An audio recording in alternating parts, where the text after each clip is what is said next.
A Princesa do Veneno, o caso de Giulia Tofana. No coração de Palermo do século XVII, existia uma sombra que as pessoas sussurravam com medo e fascínio: Giulia Tofana. Para os homens da época, ela não passava de uma comerciante de cosméticos e poções medicinais. Mas para algumas mulheres, ela era a salvadora, uma aliada secreta e perigosa. Giulia ficou conhecida como a Princesa do Veneno, e seu nome viria a marcar uma das histórias mais assustadoras e misteriosas daquele tempo. Giulia era uma mulher de aparência comum, com olhos que, além disso, sempre guardavam um segredo e um jeito cuidadoso e discreto. Ela não chamava a atenção e era inteligente o suficiente para manter seu verdadeiro ofício escondido das autoridades. O que poucos sabiam era que Giulia tinha um talento para criar venenos e que seu mais famoso produto se chamava Aqua Tofana, uma mistura tão mortal quanto discreta. Diziam que o veneno era quase impossível de ser detectado, pois era transparente, sem cheiro e sem gosto, e poderia ser misturado facilmente em qualquer bebida. Ao longo dos anos, Giulia se tornou um nome conhecido entre mulheres que viviam em casamentos difíceis e sem saída. Algumas sofriam em silêncio ao lado de maridos abusivos, enquanto outras eram obrigadas a manter casamentos arranjados, sem amor ou liberdade.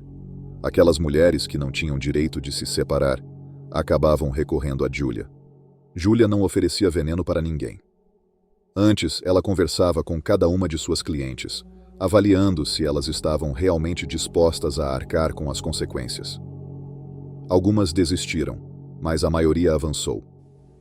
A Aqua Tofana era vendida em frascos pequenos, com uma imagem de Santa Ágata, uma santa protetora muito conhecida na Sicília. A escolha não era por acaso. O frasco disfarçado de óleo sagrado permitia que uma mulher carregasse o veneno sem levantar suspeitas, pois parecia um perfume ou um item de algo religioso.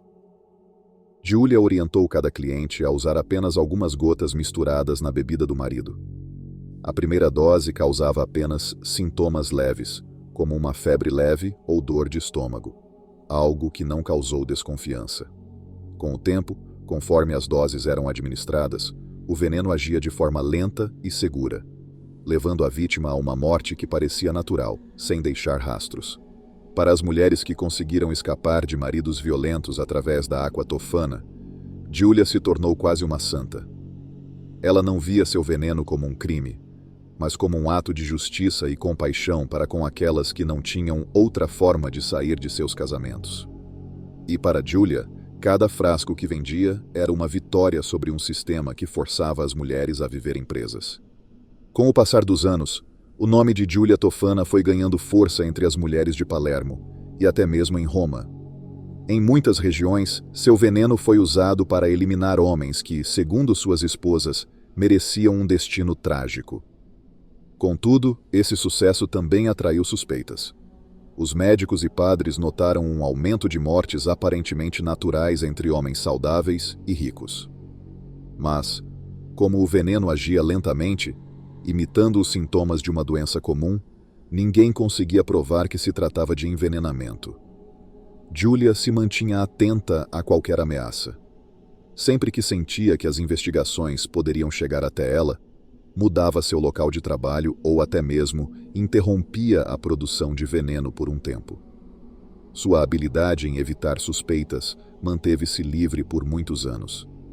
Ainda assim, como em toda história de mistério, seu segredo não poderia ficar escondido para sempre. Foi então que uma jovem chamada Maria, em um momento de desespero, encontrou Giulia. Ela era casada com um homem violento e queria acabar com o sofrimento. Giulia a ouviu e, convencida de sua intenção, enviou-lhe um pequeno frasco de Aqua Tofana, explicando detalhadamente como usá-lo. Mas, quando Maria colocou o veneno na bebida do marido, sentiu o peso da culpa e do medo. No último momento, antes que ele bebesse, confessou tudo. O homem ficou horrorizado e furioso. Sem perder tempo, denunciou Maria às autoridades, que, sob tortura, revelou o envolvimento de Giulia.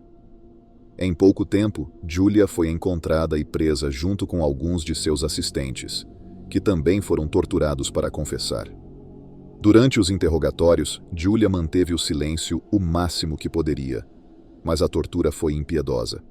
Sob dor extrema, confessou ter envenenado centenas de homens, mas nunca deu detalhes de quem eram suas clientes. Ela queria proteger aquelas mulheres até o fim.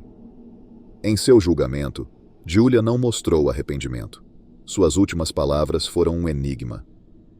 As mulheres não são livres para escolher seus destinos, mas eu lhes dei uma escolha.